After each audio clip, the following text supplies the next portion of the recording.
Welcome back, Zona Bros, or welcome if this is your first time stopping by.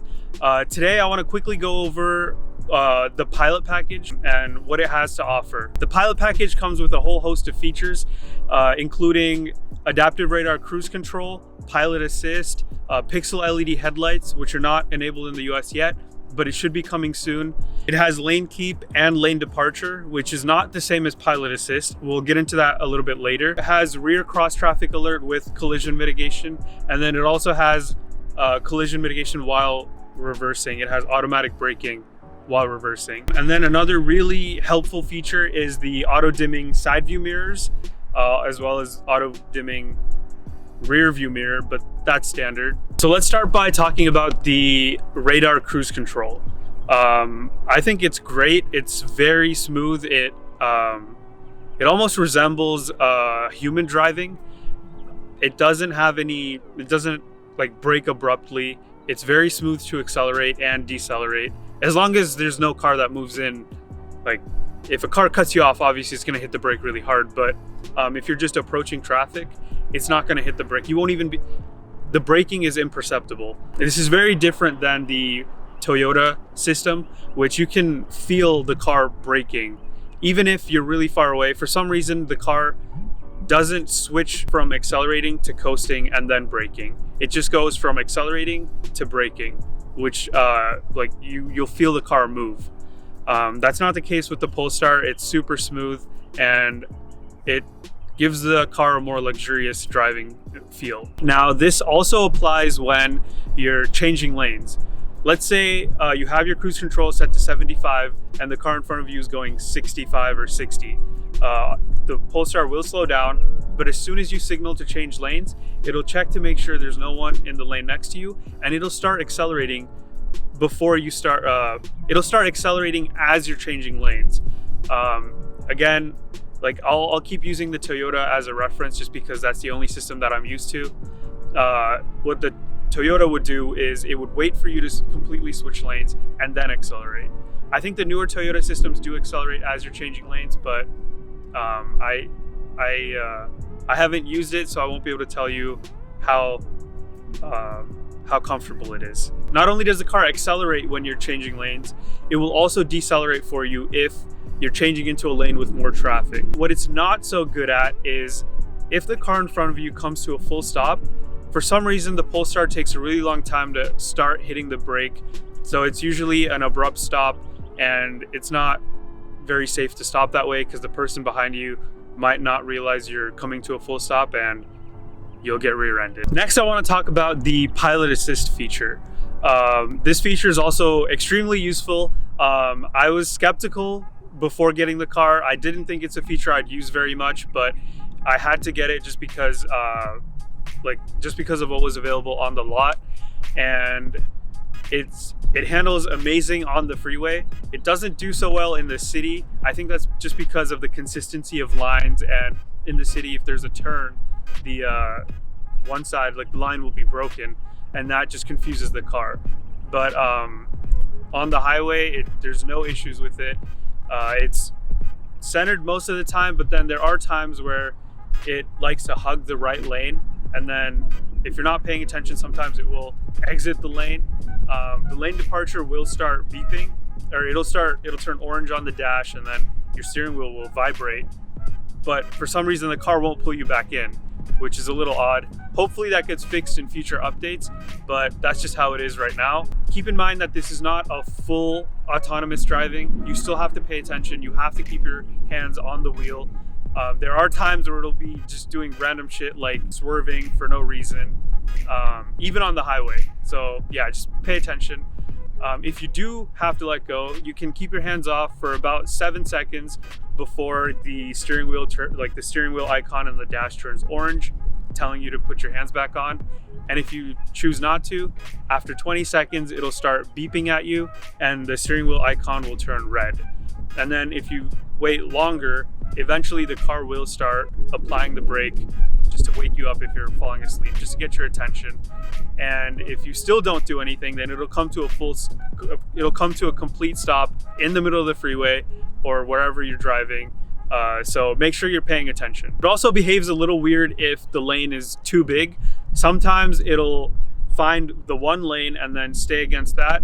Other times it won't even activate. Another place it has trouble with is if the road forks. It'll get confused. It'll try to, usually it does end up coming back into the lane, but you're probably going to confuse drivers around you. It goes back and forth trying to figure out which way it wants to go. So if there is a fork in the road, make sure you have your hands on the wheel and you correct the direction. Next, I want to talk about the lane keeping and lane departure warnings. Lane keep is really nice, but it's nothing special. It's the same as any other car. If you start leaving your lane without signaling, it'll try to push you back. But again, if you're trying to leave the lane, like if there's something in the way and you have to get out of the lane quickly, it's not going to stop you in that case. This is just for if you start drifting out of your lane, if you're not paying attention or if you're falling asleep. And the lane departure warning is actually kind of nice. It feels a lot like playing a video game.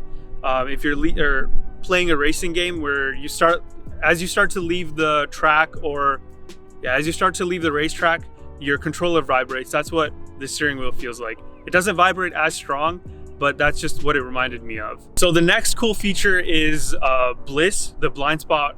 I don't know what it stands for, but it's just blind spot warning. This has some extra features like steering assist. If you choose to ignore the blind spot warning, or if you just don't see it and you start changing lanes, the car will steer you back into your lane if there's a car approaching or if there's a car already in your blind spot.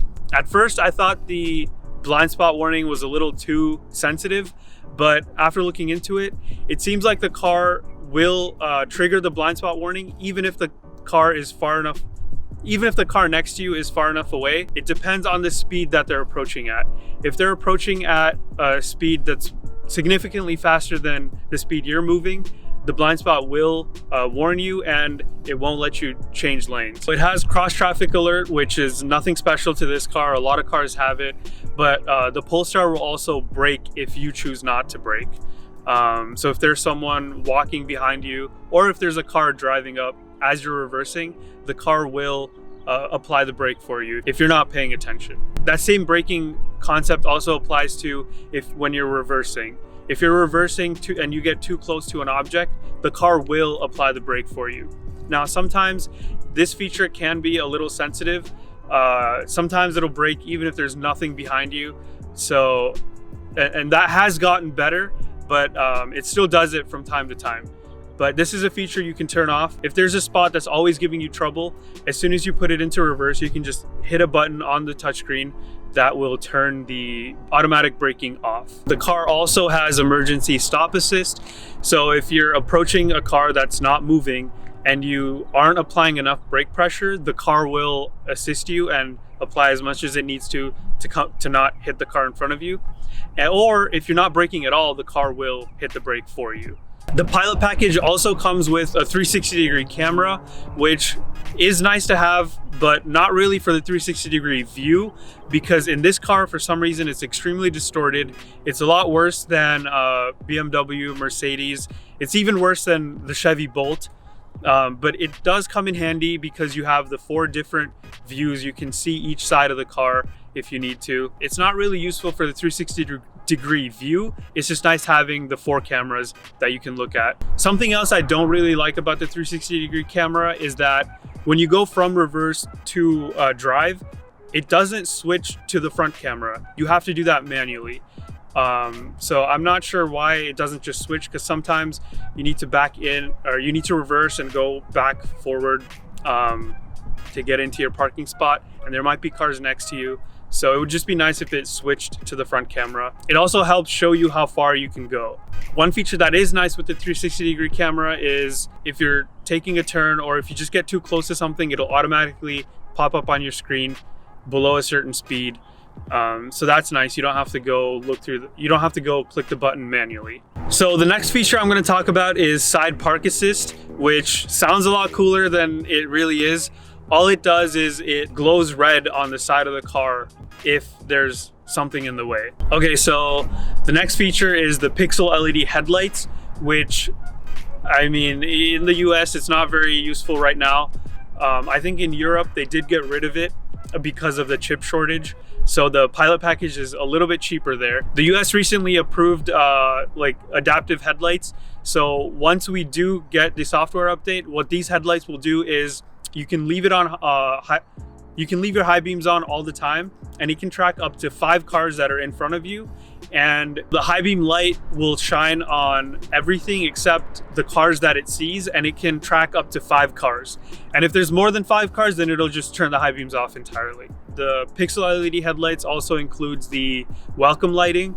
So when you unlock your car, the headlights do like a light sequence, and the taillights also have a light sequence for when you lock and unlock your car.